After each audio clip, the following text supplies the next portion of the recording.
Broadcasting live from atop the Rocky Mountains, the crossroads of the West. You are listening to the Liberty RoundTable Radio Talk Show.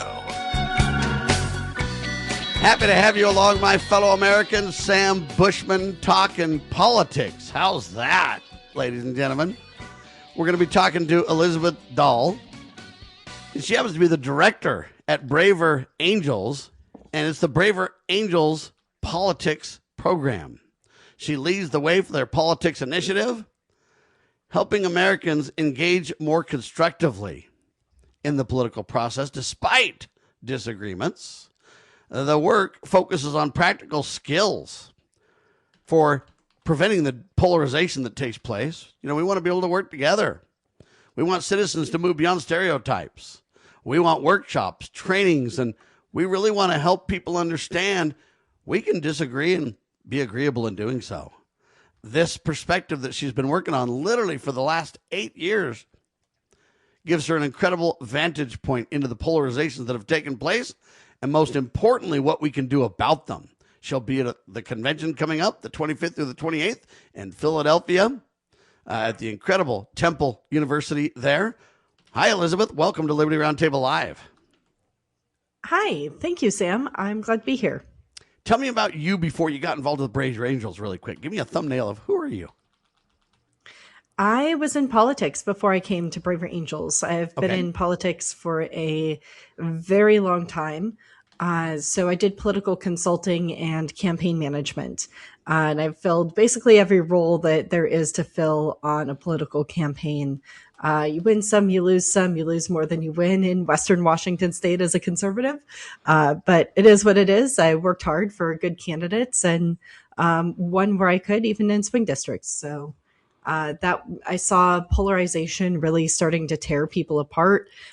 It turns out that when you are a young woman canvassing at doors, people are itching to tell you their life stories and to treat you as a representative of young people everywhere. And so people just started telling me about all of the relationships that they had lost as a result of politics and asking me to explain why their daughter, who was also a quote unquote young person, had cut them off. And I thought that was really bad. I grew up in more of a rural community, and it's not government that meets our needs, it's us. And if we were not talking to each other because of politics, how would we ever meet each other's needs in a crisis? How would we know what each other's needs were? How would we be able to come together and effectively resolve a crisis? And so I started trying to figure out what was causing that and if there was anything I could do about it, and decided that I thought that distrust was at the root of it and that I could do something because I had friends on both sides of the aisle. I could bring people together and help them better understand each other. So I started organizing dinners between Republican and Democratic women, and that turned into running across Braver Angels. It was Better Angels back then. A friend of someone who attended a dinner I pulled together invited me to a Red Blue workshop. And I said, oh, this is what I was trying to invent. There's already national infrastructure. I don't need to reinvent the wheel. I'll be a spoke in this one. And the rest is kind of history. Wow, I love it. It's a great story. I think it matters. You know, I've been in politics for a long time as a talk show host. I don't have a party affiliation of any kind, but yet I understand. In some ways, I lean quite conservative. In other ways, not so much. I really lean constitutional. I try to walk down constitutional road, and I'm neither left or right of the Constitution. If it's constitutional, I love it. And if it's not, I don't like it. So that's kind of where I stand, just for a disclosure point of view. But what's interesting to me about that discussion is I noticed, though, that, you know, people could disagree, and it got crazy. It's always got crazy a little bit, but not so divisive to where we talk past each other or we won't even talk. But in 2016, something changed, it seems. And I wrote an article in late, I think 2015, early 2016, called A Clarion Call for Civility. And now I'm about to finish my book on the same topic. But I bring this up because it seems like something's changed and become much worse in the last decade or so. Did you see that too, or what do you think? Yeah, I did see that. Although some of my friends who live in the same place that I do would tell you that the civility long predates 2016. The incivility long predates 2016. One of them had her car keyed because she had a Bush '04 sticker on her car all the way back then. So to an extent, it is it's been, I think what's true is that it has been escalating for a really long time. And it sort of broke out into the open as something that people were finally willing to acknowledge on both sides of the aisle after 2016. I get it. And I think, part of the problem is the lack of trust. I think part of the problem is the media seems to drive a wedge. Politicians seem to drive a wedge. When we step away from both of those and actually sit down together, that's kind of the genius of Braver Angels, right? It is. Yeah, because we have more in common than we realize. And often, even as we strongly disagree on policy, have a lot of shared values and a lot of shared concerns and goals and hopes and dreams and aspirations. And it doesn't mean that we are going to think the same downstream of policy accomplishes those, but we can see each other as fellow Americans who are fighting for similar outcomes, even as we strongly and stridently disagree on how to achieve them. Now, I think party is part of the problem, and I've kind of highlighted this over the years of my broadcast experience. And, I think that party, first off, the two parties, they're not government. They're private parties. They're private institutions, if you will, and they control a lot of the primaries and a lot of the elections, and they carve up electorates, and they do all these different things. And to me, they're a great concern. I don't have a party, therefore I'm half disenfranchised because, I don't really want to vote in a primary for half the deal or a third of the deal, depending on how many primaries are going on, and the list goes on and on. And George Washington and others kind of warned about this in George Washington's farewell address. He basically said this: "I warn you in the most solemn manner against the painful effects of the spirit of party generally." That wording is in his farewell address, and it's kind of one of the most important quoted things.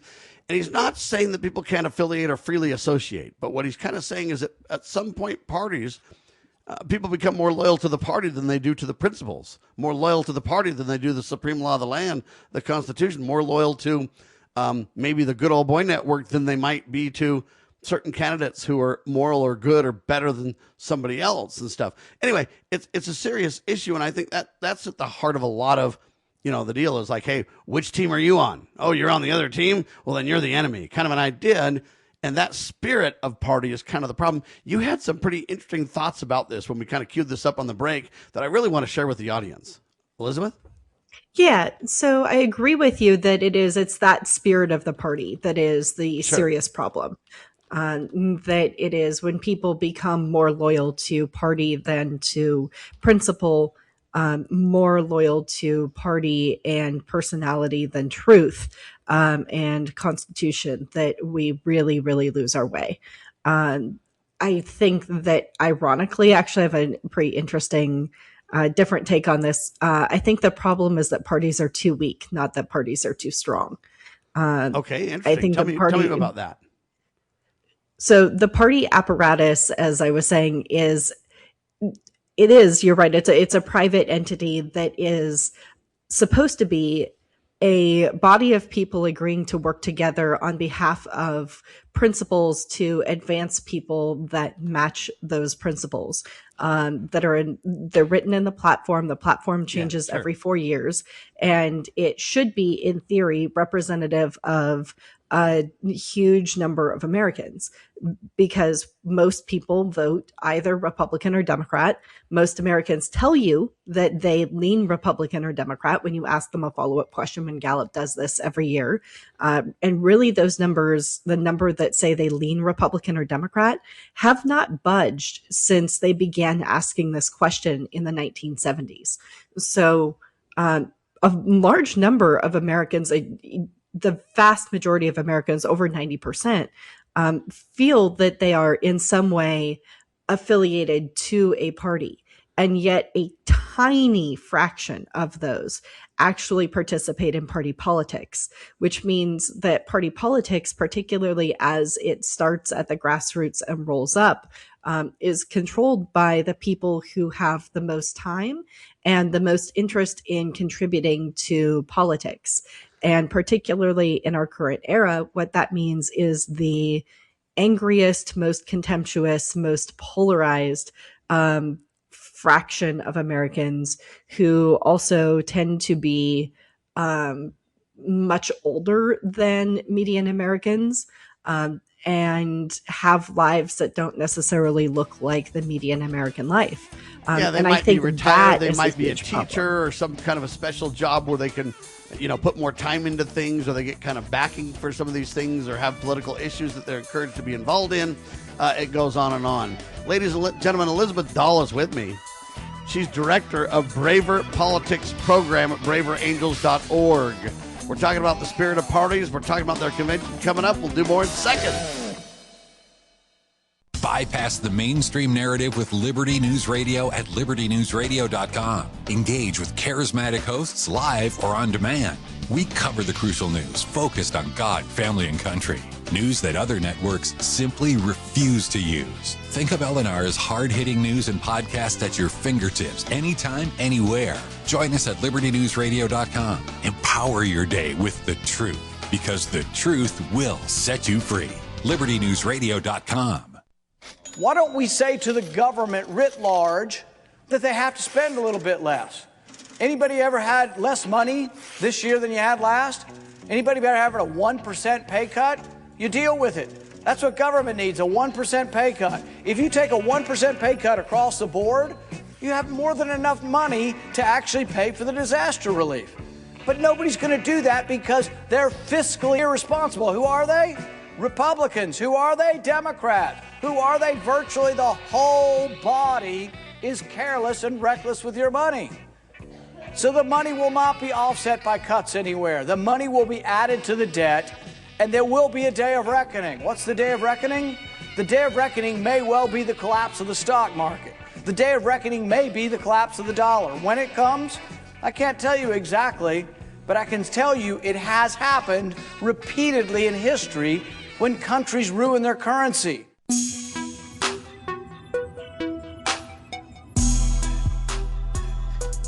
Elizabeth Dahl with me, ladies and gentlemen, braverangels.org. Go there, check out their incredible convention coming up in Philadelphia. You can watch some of it online, or you can attend if you want to go to Temple University. I'm going to be there. Hope you'll be there as well. Elizabeth Dahl will be there. And we're talking about parties. And I'm saying that I think parties are a big concern. Elizabeth is saying, you know what, they're a big concern, but she kind of contends that, hey, it's because parties aren't strong enough. And you were finishing that point, Elizabeth. Yeah. So at its core, what it means is that really, I think the problem is parties are non-representative as, formal operating entities of median American interests, and that too few Americans are involved, that you need almost all Americans, all the Americans who affiliate generally to voting for a Republican candidate or a Democratic candidate, every single one of those, weakly or strongly, should be engaged with their local party and their state party if they have time for that, because that is the way that the parties actually serve as a large organizing body of coalitional groups within the American populace, and can be really representative and create good candidates because you have a much broader force of the American people working together and arguing with each other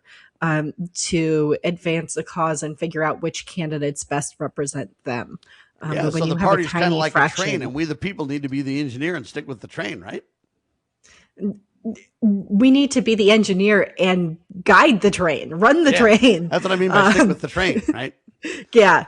Not just let it run off on its own. You also brought up another interesting point that I want to finish this topic on, and I know we don't have time to vet it completely, but hey, it's an interesting start, and hopefully it encourages people to realize, you know what, there's all kinds of different opinions coming to Braver Angels, but you're going to learn about those, and hopefully it'll let you kind of open your mind a little bit and step back and go, hey, maybe there's a bigger picture than I see. braverangels.org for that. But you mentioned it's not really so much party that's the problem as much as it's one faction over another, sharpened by the spirit of revenge, party dissensions, righteous supposed anger. That's what George Washington really was talking about. You had brought that up as well, right? Yeah, I think that's the spirit of the parties to my thinking Sure. that you were talking about, that you see as the problem. It is Federalist number 10 by James Madison talks about how the design of the republic is to prevent and to try to mitigate the harms of faction. And don't get me wrong, I think that anger is often a motivating emotion, and that's a good thing in some senses. Righteous anger is extremely good. As long as it's got a check, I agree. Yes. And that's why the preface of righteous is really, really important, because anger that is not checked is no longer righteous. And that's really the whole point and purpose of Braver Angels, to say it's fine. And this is one of the reasons that I really believe in Braver Angels and believe they're going to succeed. They've been growing. They're in all 50 states, and I want to be part of what they're doing, because they're not saying abandon your beliefs to get along. They're saying hold on to your beliefs, but learn to listen, learn to make your case, deliver your point, whatever you want to call it, respectfully and kindly. Have that righteous anger, but let's have a check on it. And let's learn how to do that appropriately. Personally, publicly, privately, everywhere we go. And this is not just talk. This is actual training. It's workshops. It's events. It's participating in how to do that. It's making friends that you disagree with, but yet, you know what? Our friendships are greater than the disagreements. And let's talk about the convention and how that's going to kind of play out there with those things in mind, Elizabeth. I am so excited about the convention. The convention is, if not my favorite thing, pretty close to it every time it happens. It is the best time. We have all kinds of events going on. And this year also all kinds of really incredible speakers. Because I've been involved in Braver Angels for a long time, this is now my third convention. And my first convention, I loved the convention just because it was an opportunity to hang out with all of these really cool people from all over the country that often I had talked to on Zoom, but I'd never met in person, and have long arguments about issues in a really respectful way, and hear what was bothering people all over the country. That was super cool. But now it's finally become kind of the place that I had hoped that it would become when I signed up, which is a place that cool people want to be also. So not only do we have some really awesome, interesting debates and work. So I'm running two breakout sessions. One on trustworthy elections, kind of continuing some work that I'd done in the last few years with a team on that. And then I also have a breakout session about organizing at the state capitol as Braver Angels. How do you show up in red, blue pairs in your own state and go talk to your legislators, asking them to be less contemptuous, asking them to talk with people who disagree with them and build relationships with them and find out how you can trust them, even as you still disagree on a lot of policy. Look for the common ground where it exists. And when you show up as a red-blue pair, though, you transcend politics, right? I mean, you transcend parties. That is not necessarily, actually. The idea is that you are showing that this is a thing that people in both parties want. More cross-partisan. Or care about. Yes, exactly. So in one way, it transcends the parties in that we are trying to show that this is not a strictly partisan issue. And on the other hand, it shows that it is also a partisan issue. It is just an issue that all partisans agree on. It doesn't that's matter. An important overarching reality, though, to say, listen, this matters to both of us. We agree on that, yet we can still advocate for what we believe in. And that's my point about the Braver Angels is I don't have to jettison what I believe in to say this matters to both of us, or this matters to all of us, or this is a critical issue. I can still have my views on those issues, as wrong as I may often be. I can still, and that's the beauty of Braver Angels, though, that I think other people don't capture. They have to have an eclipse or not, or whatever. This does both. Right? Yes, exactly. So we're like, some of the things we're doing at the convention is a debate resolution development workshop. So you want to organize a debate on a hot topic? We got you. We will train you on exactly how to do that and how to figure out a high conflict resolution that will draw people from both sides to the table so that you can have a really strong debate that helps people understand all the different perspectives that are on each side of the conflict. And there will be a substantial conflict. So in the case of one of the debates that we are doing, we are asking, is the founder's vision for America outdated? You will notice that is designed to be a very high conflict resolution. It is designed to make people want to come argue with it. And that's the whole point. The resolution is supposed to be something that people disagree with or agree with and show up because they particularly have something to say about the way that that question was phrased. Yeah, I have a friend who's now passed away, but he used to write this thing on the internet years ago. He's a super liberal, by the way. Very, very liberal. I don't agree with him on anything. But I love to read what he had to say because he created this thing called Argue Thinking magazine. Oh, cool. And the concept was really interesting. Argue thinking. So we're going to argue about this, but are you really thinking as we argue? In other words, is it going to be constructive in the end? Or are we just going to, have loggerheads and go away? Argue thinking, the idea was we can argue about this, but at the end, I hope you're thinking and I hope you open your mind more to consider other views. Anyway, I thought it was a brilliant play on words and kind of fascinating. It's no longer available, but the concept, I think, transcends even his life. Yeah, that is a great goal. That's exactly what we hope for in Braver Angels.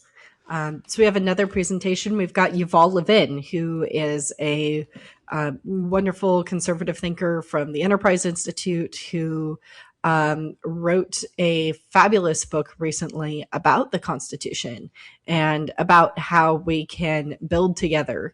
And so I'm super excited to see him. As I said, there are a ton of really cool people that are going to be there this year. All right. I'd like to have a debate on whether we should get rid of parties or not, I think I can just get rid of all parties and I can just represent myself and so can everybody else. And why should one group? The problem that I have with these parties is that they create laws and rules and guidelines that protect themselves. And to launch a third party is almost impossible. See, I might be a Whig, I actually do think that's a problem. I think protectionism in general is a problem. Yes. And on the flip side, I think that abolishing parties would actually make things worse, because the problem with saying, well, I'll just represent myself and so will everybody else, is that you actually need people to be able to organize themselves into groups of some kind. And you're just going to get closer to an anarchy state, right? Well, not even just anarchy. First, you go through oligarchy, Sure. where only the rich and powerful are the ones who have access to really advocate for themselves. Because the unfortunate reality of our government right now is that, for example, your congressional rep represents so many constituents that it is literally impossible for him or her in the time that they have not in session to actually talk with all of their constituents. Yes. Physically impossible, even broken into 15-minute segments. And so and that's why the founders tried to get more representation, right? Yes, 100%. And so in that circumstance, if you eliminate parties, all you'll get is just a different assortment. Parties actually serve a really important function, just like PACs do, which is to equalize the influence between the wealthy and the median. And it's possible to end up with super factions that way as well, Elizabeth. Elizabeth Dahl, Yes. ladies and gentlemen, she'll be at the event coming up the 25th through the 28th at Temple University. It's going to be incredible in Philadelphia. You should be there, braverangels.org. Elizabeth will have a breakout workshop, and she'll be speaking and a whole lot more. I'll love to meet her there in person. And this is the kind of stuff we're talking about. We want people to be thinking and open up their minds and become friends first. And then, hey, we can all agree that we need to work together, but you can still hold on to your core beliefs. Elizabeth, thank you so much. We'll talk soon. Thank you. You betcha. Elizabeth Dahl, everybody, doing a phenomenal job, director of the program Politics at braverangels.org. I'm Sam Bushman. God save our constitutional republic.